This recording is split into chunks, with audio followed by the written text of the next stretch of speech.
Zimbabwean President Emmerson Mnangagwa is recommitted to serve all Zimbabweans to drive development in the neighbouring country. He has delivered his inaugural address at the inauguration ceremony in the capital, Harare. South Africa is represented by President Cyril Ramaphosa. The main opposition Citizens Coalition for Change leader Nelson Chamisa has rejected the recent election results. And SABC News International editor Sophie Mokoena joins us now in studio to talk about this. Sophie, President Mnangagwa, of course, pleading for unity in the aftermath of the polls, also promising to revive the ailing economy. Let's first talk about those in attendance, especially given what the SADC Observer Mission and others have said about this election. Well, clearly there were only 3 sitting heads of state who attended the ceremony. It was the South African President, President Ramaphosa, the President of Mozambique, Nyusi, and also the President of the DRC, Tshisekedi. And the rest were representatives either at the Vice President level or ministerial level. And therefore, those were the 3 really main people who were there at the ceremony representing their respective countries. And it's interesting because also he, talks about what he now plans to do, but we know the opposition as well rejecting this particular election. What's the latest in that regard? Well, the opposition has decided not to go to court. You know that there's a view from the opposition that they won't they were not going to find justice in the system because of the previous incidents, and therefore they took a decision to rather engage in a diplomatic program to encourage and to mobilize people around the world, around the region, around the continent, to understand the view of the opposition. We know that there's also a group of Zimbabweans, academics, and who have started a petition asking the SADC region to intervene. And therefore, the decision by the opposition, CCC in particular, is in line with that petition. And therefore, they are continuing to make noise, if one has to say that, not the bongo noise, but the noise in terms of that they don't accept the result, and also they want the intervention from SADC, AU, and of course the United Nations. But this is going to be a difficult one, particularly in relation to SADC. You know that much as the chair of the observer mission that went to Zimbabwe was deployed by the chair of the organ Troika on defense, security and politics, President Hichilema of Zambia.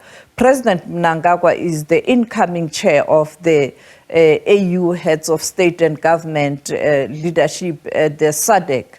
Next year, Zimbabwe is hosting the SADC meeting. And therefore, when the chair, the current chair, Angola, is not available, he is acting chair. And therefore, he is going to be involved. Now, the question is, will he recuse himself? And therefore, he's at a powerful position right now within the SADC leadership. But of course, you have the chair of the organ from Zambia, who is also very firm. And when you look at the report itself, previously we were talking about the report that was not complete, but now it is a report. It is now complete and it has been handed over to Hichilema. And therefore, I don't know how SADC is going to deal with this matter. It is a very, very difficult one. And remember, AU and the UN take cue from the regional organization. And with Hichilema having this report, I don't think he will agree that the region should just rubber stamp or put the report under the table and continue with business as usual. And there's another story, of course, and that is the mixed reaction to the Lady R Probe's report. That panel that, was investigating and now provided this particular report, and the president, of course, briefing the nation on this as well last night. How has it been received on the international stage, if at all? Well, for now, there are no reaction from international community because this was a matter particularly between South Africa and the United States of America. it is a holiday in the US. Perhaps tomorrow during the White House briefing, journalists will be able to pose questions and therefore will hear a word from the White House or the Secretary of State's office. We are trying to speak to them to find out what's the reaction. We have the reaction from the embassy, but the reaction is quite not so informative or clear, because it is just saying, well, this is what has happened. For us, we will continue to have a relationship with South Africa. Nothing about the future of the ambassador or perhaps an apology or any word from the White House. And therefore, maybe tomorrow there will be action. No reaction from Russia. At the moment, President Putin had a meeting with the president of Turkey talking about the Black Sea grain deal.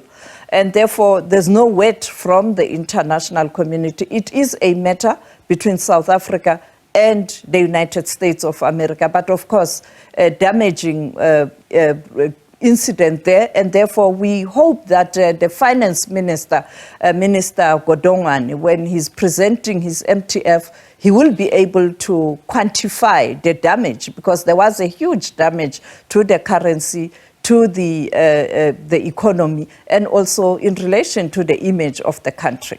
And I know we're out of time, but I can't let you go without asking you about the Africa Climate Summit, which of course comes at a time when Africa is still being exposed to climate change and the associated costs, that is, still calls for accountability. They're growing. And I wonder, what have those in attendance who have, been there are saying about this particular issue? A very important summit. I think for me, this is the big story of the day. Internationally and also on the continent, because the climate challenge is a huge challenge to all countries. And therefore, Africa, this is an inaugural summit. It is the first time where the African continent is converging and discussing the impact of climate change ahead of COP28 in the United Arab Emirates, to ensure that they speak in one voice. And therefore, I think the President of Kenya, William Ruto, in his statement, he maintained that it is important for Africans to find one another in relation to this and have a common position.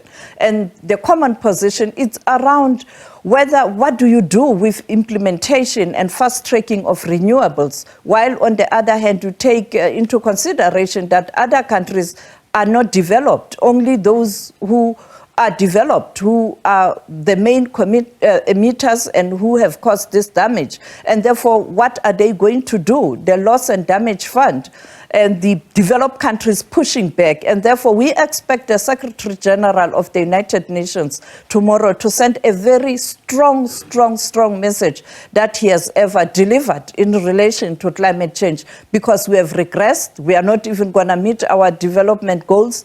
And the world is not warming up, but it's burning as we speak.